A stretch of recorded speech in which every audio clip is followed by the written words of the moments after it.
Pick scenes दिखते हैं। यहाँ पे आप देख पाओगे आज के समय पूरी दुनिया बात कर रही है कि किस तरीके से बेंजामिन नेतन्याहू जब स्पीच देने के लिए आए तो ये दृश्य सामने था। इधर आप देख पाओगे ये नेतन्याहू यहाँ पे हैं। देखो सामने कितनी सारी खाली सीट्स हैं, क्योंकि नेतन्याहू जैसे ही अपना स्पीच देने के लिए आ रहे थे कई कंट्रीज के रिप्रेजेंटेटिव्स ने बिल्कुल बॉयकॉट कर दिया इनका स्पीच। इन्होंने कहा कि ये नेतन्याहू को बोलते हुए भी सुनना नहीं चाहते, क्योंकि गाजा में स्थिति इतनी ज्यादा खराब है। जो डिटेल्स निकल के आ रही है, जो इमेजेस निकल के आ रही है, अब आपने देखा होगा एक एक करके कई यूरोपियन कंट्रीज ने भी कह दिया है कि हम फिलिस्तीन को एज ए कंट्री रिकॉग्नाइज करेंगे, क्योंकि जो गाजा में हो रहा है इट इज इनह्यूमेन। और मैं आपको वीडियो दिखाना चाहता हूं कि जब नेतन्याहू अपना स्पीच देने के लिए पहुंचे यहां पर, उसके बाद किस तरीके से बॉयकॉट हुआ। It is quite remarkable. और आगे बेंजामिन नेतन्याहू यूनाइटेड नेशंस की जनरल असेंबली में स्पीच देने के लिए जा रहे हैं। इधर ऑलरेडी बहुत सारी खाली सीट्स हैं, क्योंकि कई जो डेलीगेट्स हैं ये उठ के पीछे जा चुके हैं। और अब आप देख पाओगे जूम्ड आउट कैमरा से क्या दृश्य यहां पे बना।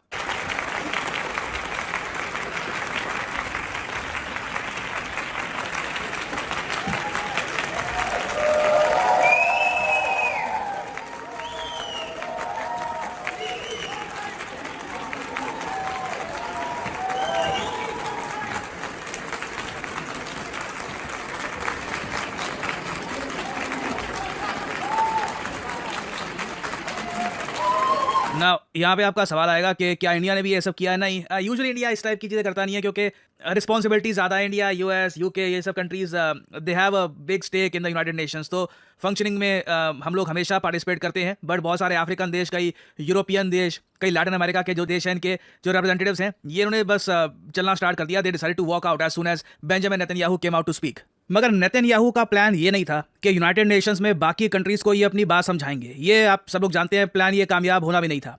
नेतन्याहू ने क्या किया कि इजराइल की सीक्रेट एजेंसीज को एक स्पेशल टास्क दिया कि जो भी इनका ये स्पीच है ना, ये गाजा फिलिस्तीन में ब्रॉडकास्ट किया जाएगा लाइव। और इसके बारे में नेतन्याहू ने यूएन में बताया भी है कि इजराइल की सीक्रेट एजेंसीज जो भी मैं बोलने वाला हूं ये गाजा फिलिस्तीन मतलब वेस्ट बैंक आप कह लीजिए, वहां पर ब्रॉडकास्ट करेगी। और इस तरीके से फिर नेतन्याहू ने एक पॉप शो क्विज करना शुरू किया। में से कई लोग बोले सर आपसे अच्छा यही है, कम से कम आंसर तो बता देते हैं। बट ये इस तरीके से ये कई सवाल पूछते गए कि सबसे ज्यादा अमेरिकन यूरोपियंस को किसने मारा है, अलकायदा, हमास, हिजबुल्लाह, ईरान, बताओ किसने यहाँ पे मारा है। तो अगेन नेतन्याहू की कोशिश ये थी कि ये वेस्टर्न वर्ल्ड को, क्योंकि ऑब्वियसली ये जो न्यूज़ आउटलेट्स हैं ये यूरोप में और यूएस में, तो इसको ब्रॉडकास्ट करेंगे ही। साथ ही साथ वेस्ट बैंक और गाजा में भी ये चीज़ ये प्रॉपरली ब्रॉडकास्ट करे, ताकि वहाँ की जो पॉपुलेशन है उनको भी समझ में आए कि हमास उनका भी एक काफ़ी बड़ा एनिमी है। तो अगेन ये नेतन्याहू करना चाह रहे थे। कितने ये सफल हुए हैं, कितने ये नाकाम हुए हैं, that remains to be seen. But I have never seen anything like this in the United Nations. I mean पूरे यूएन को ना दोनों साइड से एक साइकोलॉजिकल वॉर का पार्ट बना दिया गया।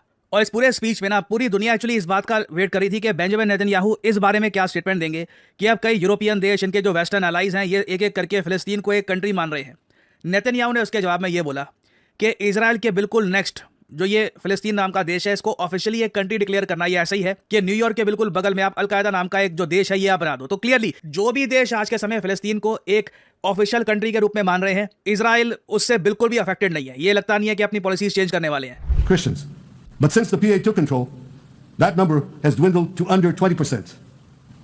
These are the people you want to give a state to? What you're doing is giving the ultimate reward to intolerant fanatics who perpetrated and supported the October 7th massacre. Giving the Palestinians a state 1 mile from Jerusalem after October 7th is like giving Al-Qaeda a state 1 mile from New York City after September 11th. This is sheer madness. Now, एक बात note करना, Netanyahu ने ना QR code पहन रखा है यहाँ पे एक। ये भी साइकोलॉजिकल वॉर का पार्ट है। आई मीन जिस लेवल पर ये लोग सोचते हैं ना दोनों साइड से, it is unlike anything else. एक बार को इंडिया पाकिस्तान की भी जो स्टेटमेंट्स वगैरह दी जाती है ना, मैक्सिमम यही है कि पाकिस्तान ने बोल दिया, इंडिया ये कर रहा है, हमने बोल दिया, तुम ये कर रहे हो, तुम आतंकवाद फैला रहे हो वगैरह।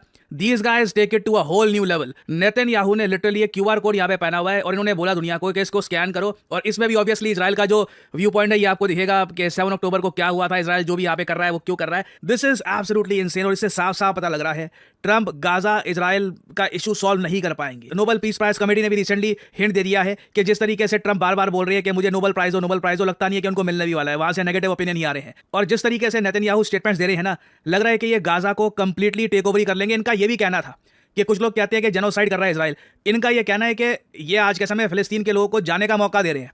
क्या हिटलर ने जी उसको जाने का मौका दिया था, उन्हें सिरा सिरा मार दिया था। तो दोनों तरफ से जो स्टेटमेंट्स दी जा रही हैं वो क्लियरली ये है कि एब्सोल्यूटिज्म की, कि हम बिल्कुल सही हैं, कुछ यहाँ पे बातचीत का, कुछ गुंजाइश का यहाँ पे मौका नहीं है। नेतन्याहू चाहते हैं कि कंप्लीटली जो एक बड़ा इनका प्रोजेक्ट है गाजा को लेकर, ये 100%